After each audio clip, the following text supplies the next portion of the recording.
All right, it is your classic metal show, maybe. Kinda. Might be your classic 70s show after that one, dude. Version, right? Yeah. That, of course, was Saxon, in case you didn't recognize it. Of course, it was Saxon. Of course, it's Saxon. You know, you metalheads, you like some Saxon doing Ride Like the Wind. Right? And up next, Slayer doing Always, the Bon Jovi hit. Yeah, exactly. What is up, everybody? It is Chris Aiken. Neely is out at NAMM. He is not here. He will call in later, I'm sure. I've been in constant contact with him this week, and we will talk all about that as we go along. But, as always, it is an off show. And with an off show, that means one thing. No Dokken and no Rat tonight. No hair metal. No hair metal. Celebrate, everybody. All of you people that give me the fucking Z's and shit, and I don't deserve it because it's Neely playing the music. Yeah. Tonight, you don't get to give me the Z's. You might give me some booze because I'm playing some shit you hate, but no Z's tonight. There will be no Dokken, I promise. There will be no Rat, I promise. Not that I don't like either band, but let's be honest. 52 weeks in a row, it's time to not have a Dokken song or a Rat song. What if Neely is at NAMM and he meets Don at NAMM and then has Don call in with him? Then I will just definitely play the obituary cover of Alone Again. Is that a real thing? No, that's not. It's like, goddamn, you got to play that now.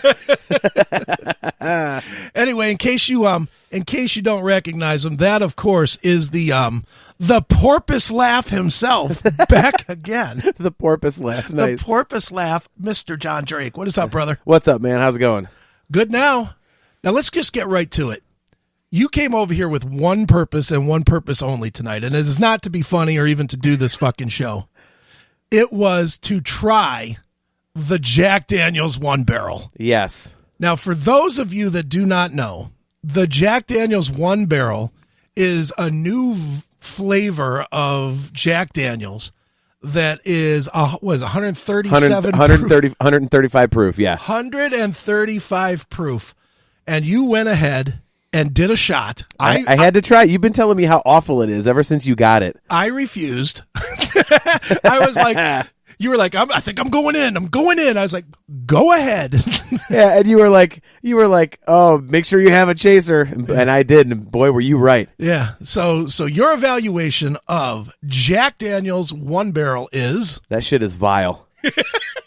I mean, I don't like Jack to begin with. Right. And when you add 55 proof to it, it doesn't make it any better. Hey, there you are in the chat room. There I am. Nice.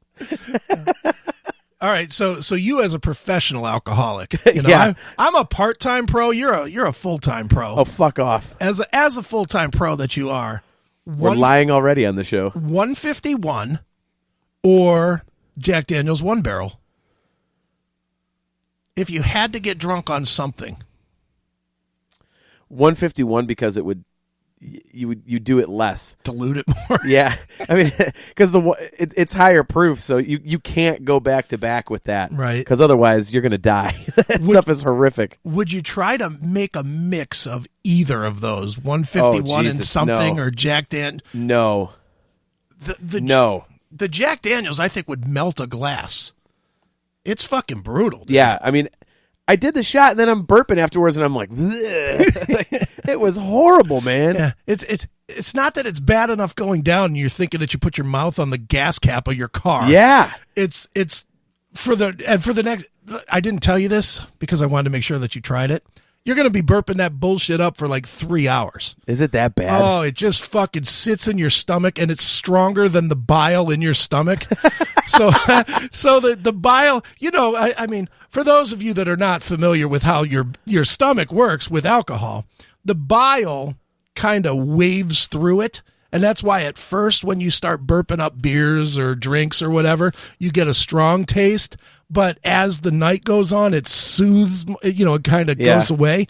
It's because the bile takes over and forces that shit into your fucking, you know, your liver, your asshole or whatever, whichever way you're going to give it back. Yeah. But this shit is stronger than your stomach bile. So it's just laying on top, just burning away whatever that sandwich that you were eating. My sandwich, yeah. My dinner. It's just absorbing into that fucking bread so it'll sit there for hours. Man. Well, at least we have the power hour we're going to try later if we get to that. If we're still sober, I don't know. I mean, I only just started drinking and I've drank 3 beers in 30 minutes. Yep. And here's number 4 and 5 right here, and they are going down very fast. Yep. I've got a vodka and water that I pre-mixed and brought with me. Yeah. So and of course it has to be in the biggest water bottle possible. You need it. And you probably drank half of it just off of that fucking one shot. Oh my God, it was bad, man. Drank the one shot and you're like, where's the hose? Where's the hose?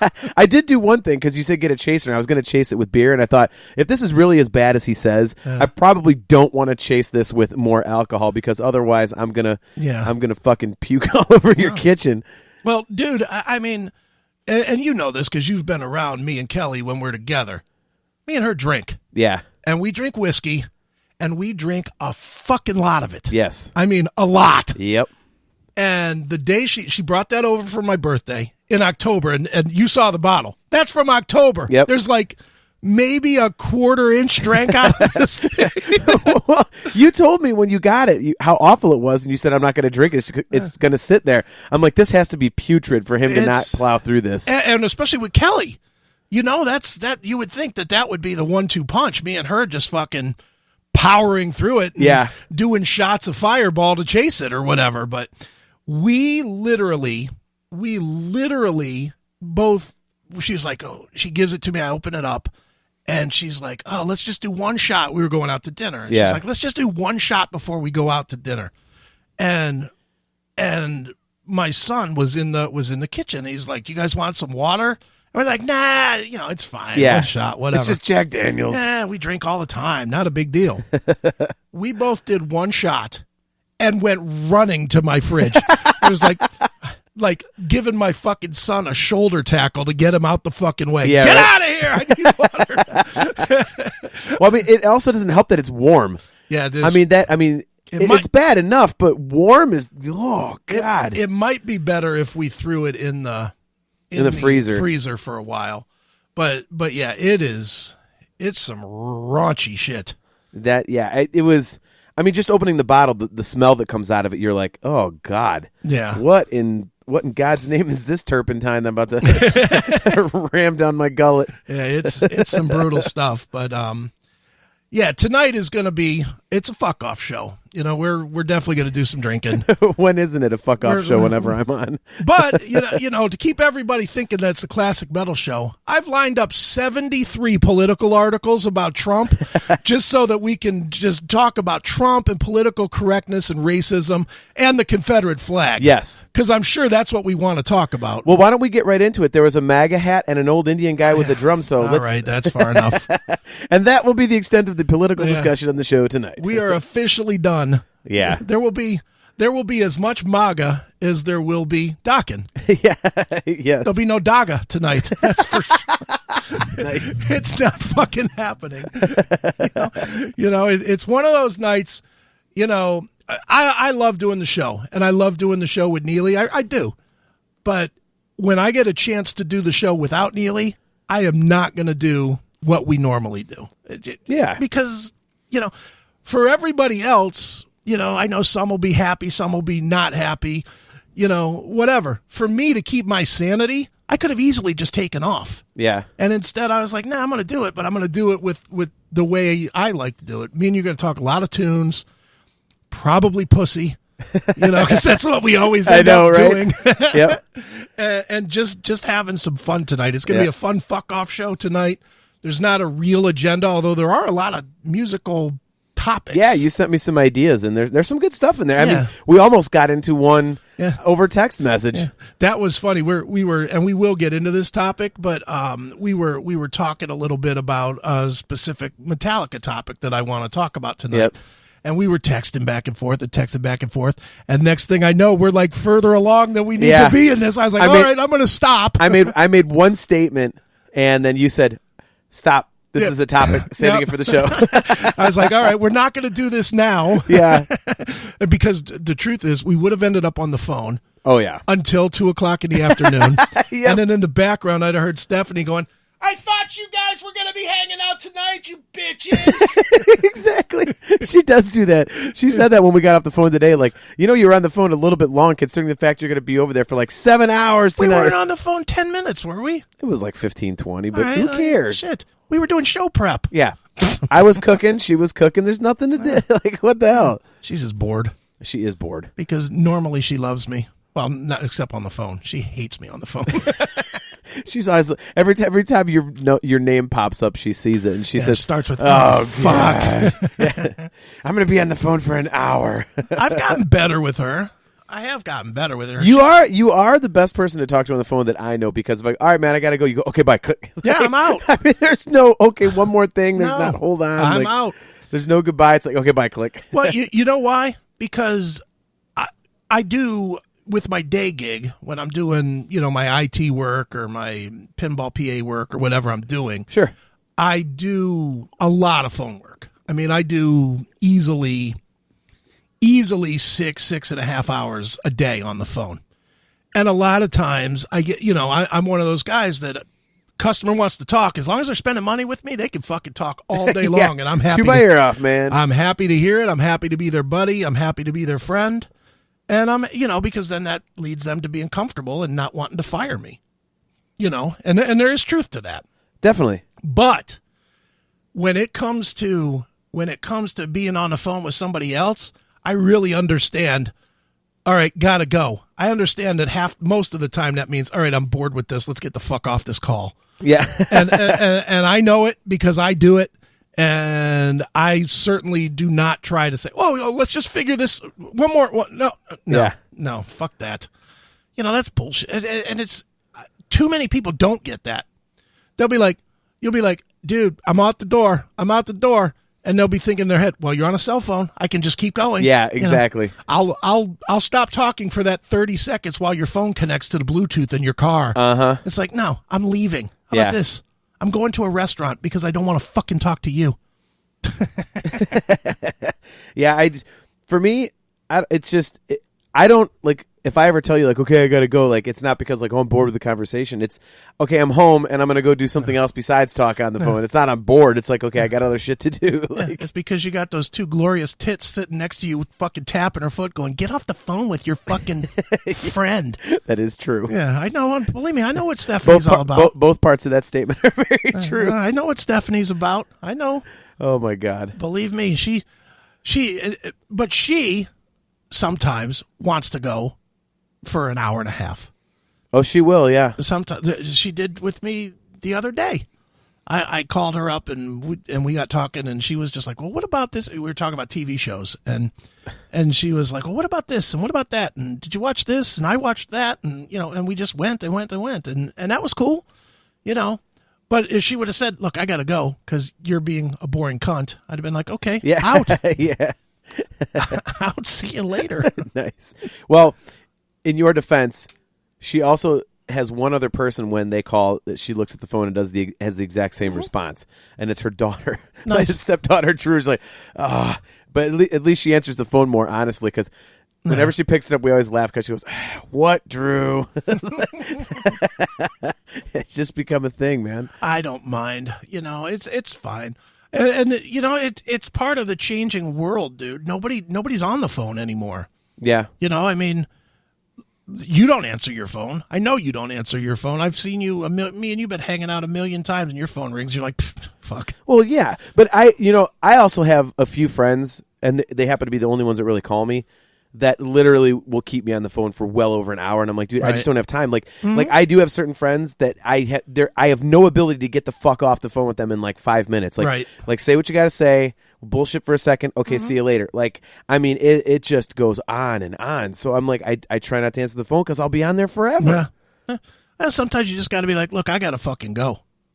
I did that to my mom today.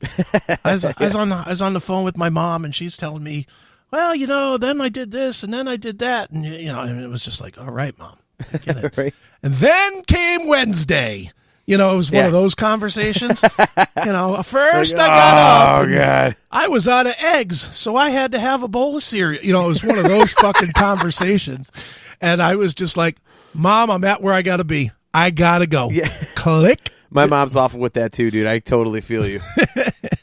It is funny, man. But, yeah. And that's our phone talk for tonight. Yeah, exactly. Compelling radio at its finest. We're talking about being on your phone. Call us now and tell us about your phone horror stories. Exactly. Ugh.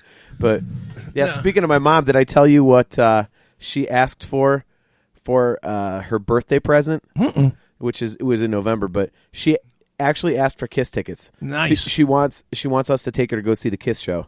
So $540 later for three like lower bowl tickets. We're off to see Kiss in Cleveland. You wanted the best, but you got this. Yeah, exactly. It's just funny because you guys have talked about it on the show about how bad he is and all this stuff, and it's like and I haven't told her, of course, because I don't want her. She just she knows some of the songs, and it's hip. She's 76 years old and wants to go rock. That's cool as hell, dude. I'm not going to ruin it for her. I would love to have a video of Betty fucking metal horns in the air going, "Hello, here I am, here you are." Would that be great? She's not singing one of the classics like Dr. Love. She's singing Psycho Circus or Hell or High Water or something from like Hell or Hallelujah. Yeah. One of the new album things. That'd be great. Yep. Oh my God, dude, she was hilarious back in the day, man. She was. I told you this story before. I might have even told it on the show, but where she was like making sex remarks about Paul Stanley.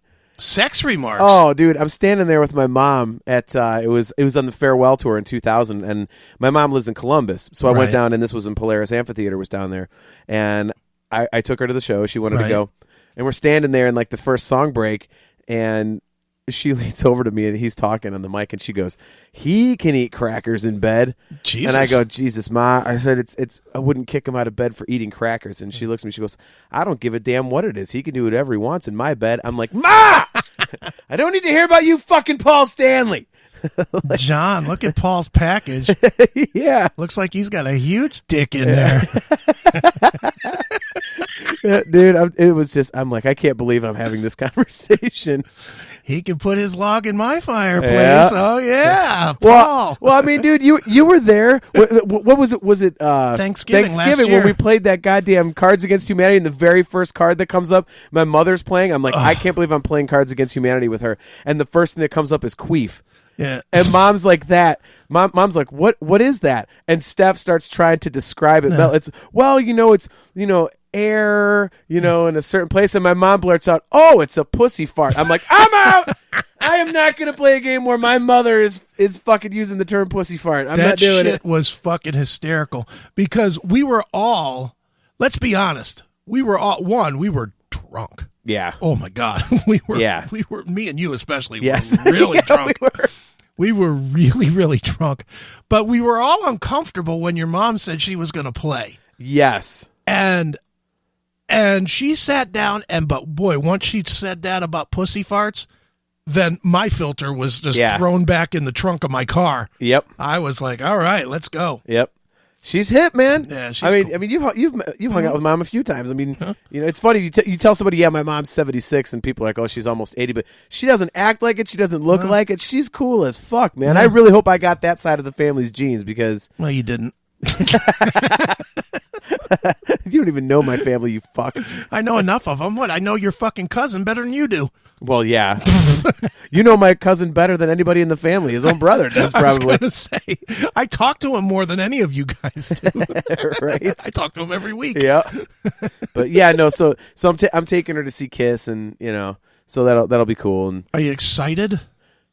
I have to admit, I was actually going to go myself just because I'm like, it's one more time. Have you never seen him? I've seen him, but the last time I saw him, I actually walked out because it was the time that they were on that co-headliner with Motley Crue. And Blossom, yeah. And Vince Neil actually sang well because that's the show where he broke his foot in the second song, so he couldn't move around, so he had to stand there.